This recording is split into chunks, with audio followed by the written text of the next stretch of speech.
Hello అండి, welcome to Rishka designers. Previous వీడియోలో అయితే మనం ప్రిన్సెస్ కట్ బ్లౌజ్ కటింగ్ అయితే చూసాం కదా. ఈ వీడియోలో అయితే స్టిచ్చింగ్ అనమాట. మన ఛానల్ ఎవరైనా ఫస్ట్ టైం చూస్తే సబ్స్క్రైబ్ చేసుకోండి. మనమైతే ప్రీవియస్ వీడియోలో మనం లైనింగ్ పార్ట్ అయితే కట్ చేసుకున్నాము.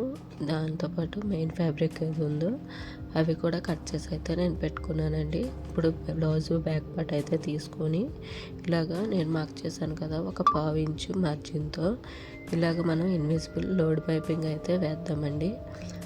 ముందుగా అయితే మనం పైపింగ్ అయితే రెడీ చేసి పెట్టుకోవాలన్నమాట. ఇప్పుడు నేను చూపిస్తున్న విధంగా 1/2 ఇంచు మార్జిన్తో ఇలాగా మొత్తం నెక్ రౌండ్ అంతా కూడా ఒక 1/2 ఇంచు మార్జిన్తో పైపింగ్ అయితే వేయండి. ఓకేనా. ఇలా నెక్ రౌండ్ అంతా కూడా అయిపోయాక నడుం దగ్గర కూడా ఒక 1/2 ఇంచు మార్జిన్తో ఇలాగా పైపింగ్ అయితే వేయండి. ఇప్పుడైతే మెయిన్ ఫ్యాబ్రిక్ అయితే తీసుకొని ఇప్పుడు రివర్స్ వేసుకోవాలన్నమాట. క్లాత్ లైనింగ్ క్లాత్ అయితే రివర్స్ వైపు వేసుకొని మెయిన్ క్లాత్ మీద ఇలాగా పైపింగ్ పక్కనే స్టిచ్ పడేలాగా నెమ్మదిగా అయితే వేయండి. ఓకేనా. పైపింగ్ పక్కనే మనకి స్టిచ్ అయితే పడాలన్నమాట. ఇలాగా నడవడానికి అండ్ నెక్కి రెండు వైపులా కూడా ఇలాగ పైపింగ్ మీద మళ్ళీ స్టిచ్ అయితే వేయండి. ఓకేనా. ముడతలు లేకుండా క్లాత్ని సరి చేసుకుంటూ కూడా మనం ఇలాగ పైపింగ్ అయితే వేయండి. క్లాత్ అనేది ఎక్కడ ముడతలు లేకుండా సాఫ్ట్గా పరుచుకొని వేయండి. ఆ తర్వాత నెక్ దగ్గర ఇలా క్లాత్ అయితే కట్ చేసి చిన్న చిన్న టక్స్ అయితే పెట్టేసి దీన్ని తిరగేయండి. నేను వీడియోలో చూపిస్తున్న విధంగా తిరగేయండి. చిన్న చిన్న టక్స్ అయితే పెట్టేసి ఇలా తిరిగేస్తే మనకి పైపింగ్ అనేది చాలా నీట్గా వస్తుంది. ఇప్పుడు మనం క్లాత్ అని తిరిగేసాం కదా, దీనిపైన టాప్ స్టిచ్ అయితే వేయండి. రెండు వైపులా కూడా నెక్కిని వేస్ట్కి కూడా మనకి టాప్ స్టిచ్ అయితే వేయండి. పక్కనే పైపింగ్ పక్కనే స్టిచ్ అనేది మనకి పడాలన్నమాట. ఇప్పుడైతే మొత్తం క్లాత్ అంతటిని కూడా స్టిచ్ అయితే చేసేసి వేస్ట్ అనేది కట్ చేసేసేయండి, బ్యాక్ పార్ట్ అంతా కూడా. ఇప్పుడు ఏం చేయాలంటే బ్యాక్ సైడ్ డాట్స్ అయితే మనం స్టిచ్ చేయాలి కదా. ఇప్పుడు నేను వీడియోలో చూపిస్తున్న విధంగా టేప్ని ఈ విధంగా 1.5 ఇంచు మార్జిన్ వదిలేసి సగానికి ఇలా ఫోల్డ్ చేసి మధ్యలోకి మార్క్ చేసుకొని అటు 1/2 ఇంచు ఇటు 1/2 ఇంచు మార్క్ చేసుకొని 3.5 ఇంచుల పొడవుతో, ఓకేనా, 3.5 ఇంచుల పొడవుతో ఇలా క్రాస్గా డాట్స్ అయితే వేయండి బ్యాక్ సైడ్. నేను ప్రతిదీ స్టెప్ బై స్టెప్ ఎక్స్ప్లెయిన్ చేస్తున్నానండి, ఎందుకంటే బిగినర్స్ కూడా ఉంటారు కదా వాళ్ళ కోసం. ఓకేనా. ఇలా రెండు వైపులో కూడా డాట్స్ అయితే వేయండి. ఇప్పుడు దీనిని పక్కకు పెట్టేసేయండి. బ్యాక్ పార్ట్ అయితే అయిపోయింది. ఇప్పుడు ఫ్రంట్ మనకి యోక్ దగ్గర ఇవి ఉన్నాయి కదా, ఇవి కూడా మెయిన్ క్లాత్కి జాయిన్ చేసేసేయండి. ఇలా జాయిన్ చేశాక వేస్ట్ అనేది కట్ చేసి పెట్టేసుకోండి పక్కన. ఓకేనా. వీడియోలో ఎవరికైనా డౌట్స్ ఉంటే కామెంట్ చేయండి. ఇప్పుడు మనకి ఫ్రంట్ పార్ట్ నెక్ దగ్గర పైపింగ్ అయితే వేయాలి. సేమ్ బ్యాక్ పార్ట్కి ఎలాగైతే వేసామో ఫ్రంట్ వైపు కూడా మనం అలాగే వేయాలన్నమాట. ఒక 1/2 ఇంచు మార్జిన్తో ఇలా రెండు వైపులు కూడా పైపింగ్ అయితే వేయండి. లైనింగ్ క్లాత్కి ఒక 1/2 ఇంచు మార్జిన్ వదులుకొని ఇలాగ పైపింగ్ అయితే వేయండి. ఇలా వేసాక మెయిన్ క్లాత్ మీద ఇలా లైనింగ్ ఫ్యాబ్రిక్ని రివర్స్ వేసుకొని ఇలాగా పైపింగ్ మీదే కుట్టు అనేది వేయాలన్నమాట, పైపింగ్ పక్కన. ఓకేనా. ఇలా కుట్టేసి ఇలా చిన్న చిన్న టక్స్ పెట్టేసి నెక్ అనేది రివర్స్ చేసి టాప్ స్టిచ్ వేసేసేయండి. ఇలా చేయడం వల్ల మనకి బోటిక్ ఫినిషింగ్ అయితే వస్తుందండి. చాలా నీట్ ఫినిషింగ్ ఉంటుంది. ఇన్విజిబుల్ పైపింగ్ ప్రాక్టీస్ చేస్తే కొద్దీ బాగా వచ్చేస్తుంది. ఓకేనా.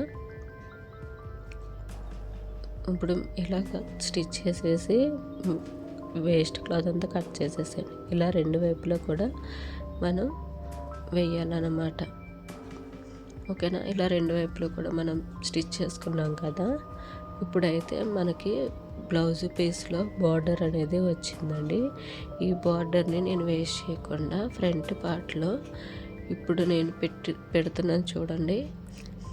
అలాగా షోల్డర్ దగ్గర నుంచి ఎక్కడైతే మనకి రౌండ్ అయితే తిరుగుతుందో చంక దగ్గర అక్కడ వరకు క్లాత్ని ఇలా క్రాస్గా అయితే వేయండి. ఇలా క్రాస్గా వేసి స్టిచ్ అయితే వేయండి. నేను మళ్ళీ చూపిస్తున్నాను చూడండి. షోల్డర్ దగ్గర నుంచి ఆర్మ్ రౌండ్ రౌండ్ తిరుగుతుంది కదా, అక్కడికి అలా పెట్టుకొని స్టిచ్ అయితే వేయండి. ఓకేనా? అంటే ఇది మనకి చంక వైపుకి ఈ బోర్డర్ అనేది తిరుగుతుందన్నమాట. ఓకేనా? మీరు తమ్మునీళ్ళు మీరు చూసే ఉంటారు. ఇలాగా చంక వైపుకి వస్తుంది అన్నమాట. మామూలుగా అయితే మనం స్ట్రైట్గా అయితే వేసేస్తాము. నేనైతే ఇలాగా బోర్డరు చంక వైపుకి రౌండ్గా తిరిగేలాగైతే వేద్దామని ఇలా వేసాను. నేను ఎలా అయితే స్టిచ్ చేస్తున్నానో సేమ్ అదే విధంగా స్టిచ్ అయితే వేయాలి. సరి చేసుకొని ఎక్కడ ముడతలు లేకుండా స్టిచ్ అయితే వేయండి. ఓకేనా? ఇప్పుడు ఏదైతే వేస్ట్ ఉందో అదైతే కట్ చేసేసేయండి.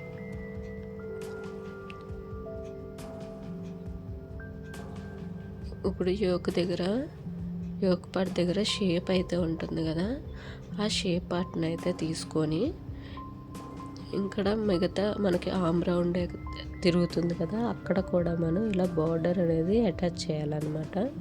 నేను వీడియోలో చూపిస్తున్న విధంగా ఇలా అటాచ్ చేసేసి వేస్ట్ అనేది కట్ చేసేసేయండి. ఇప్పుడు ఈ బార్డర్ ఎలాగ వేయాలంటే మనకి ఇలాగా నేను వీడియోలో చూపిస్తున్నాను చూడండి, అలాగా అన్నమాట. ఆ విధంగా ఈ షేప్ని అయితే జాయిన్ చేసేసేయండి. సాగదీయకుండా నెమ్మదిగా అడ్జస్ట్ చేసుకుంటూ స్టిచ్ అయితే వేయాలండి. సాగదీయకూడదు అసలు. ఇంకో డబుల్ స్టిచ్ అయితే వేసేసండి. ఇలాగా 2 సైడ్స్ కూడా, అంటే నేనైతే ఒకటే చూపించాను, ఇంకో వైపు కూడా మీరు స్టిచ్ అయితే వేసేసేయండి. 2 వైపులు కూడా ఇలాగ రెడీ చేసుకోవాలన్నమాట. చూసారు కదా బార్డర్ అనేది ఎంత నీట్గా అయితే వచ్చిందో. ఇప్పుడు 2 సైడ్స్ కూడా మనం ఇలా అటాచ్ చేసుకున్నాం కదా. ఇప్పుడు మిడిల్లో డాట్ అయితే వేయాలన్నమాట. మనకి ఫ్రంట్ పార్ట్ మిడిల్లో ఒక 1/2 ఇంచ్ మార్జిన్తో ఇలా డాట్ అయితే వేసేసండి 2 వైపులా కూడా. ఓకేనా? రైట్ సైడ్ లెఫ్ట్ సైడ్ 2 వైపులా కూడా డాట్స్ అయితే వేసేసేయండి. ఇలా డాట్స్ అయితే వేసేసాక మనం హ్యాండ్స్ అయితే స్టిచ్ చేసుకుందాం. హ్యాండ్స్కి కూడా మనం ఇన్విజిబుల్ పైపింగ్ అయితే వేయాల్సి ఉంటుందండి. ఓకేనా? ఇప్పుడు నేను వీడియోలో చూపిస్తున్న విధంగా 1/2 ఇంచ్ మార్జిన్తో హ్యాండ్స్కి కూడా ఇలాగ ఇన్విజిబుల్ పైపింగ్ అయితే వేయండి. ఇలా చేయడం వల్ల ఏంటంటే అండి చాలా నీట్ ఫినిషింగ్ అయితే వస్తుంది. మనం బ్లౌజెస్ కూడా ఎక్కువ మనీ చార్జ్ చేయొచ్చు. ఓకేనా? ఇప్పుడు మెయిన్ క్లాత్ మీద ఇది పెట్టేసి లైనింగ్ క్లాత్ రివర్స్లో వేసి పైపింగ్ పక్కనే స్టిచ్ వేసి రివర్స్ చేసేయాలి. అంతేనండి. మనకి పైపింగ్ అనేది లోడ్ పైపింగ్ అనేది వస్తే చాలండి. అంత ఈజీయే. ఇప్పుడు ఇలా రివర్స్ చేసేసి మనకి ఇక్కడ పైన టాప్ స్టిచ్ అయితే వేసేసేయండి. పైపింగ్ పక్కనే స్టిచ్ పడాలి, క్లాత్ మీద కాదండి. ఇప్పుడు ఏదైతే మనకి ఇక్కడ ఎక్స్ట్రా ఫ్యాబ్రిక్ అయితే పడుతుంది కదా, అటు ఇటు కూడా మనకి ఎక్స్ట్రా ఫ్యాబ్రిక్ అయితే జాయిన్ చేసేసేయండి. జాయిన్ చేశాక హ్యాండ్ మొత్తం కూడా స్టిచ్ చేసి వేస్ట్ క్లాత్ అనేది కట్ చేసేసేయండి. ఓకేనా? నేను వీడియోలో చూపిస్తున్న విధంగా వేస్ట్ క్లాత్ అనేది కట్ చేసేసేయండి. ఇలా 2 హ్యాండ్స్ కూడా చేసి రెడీగా పెట్టుకోండి.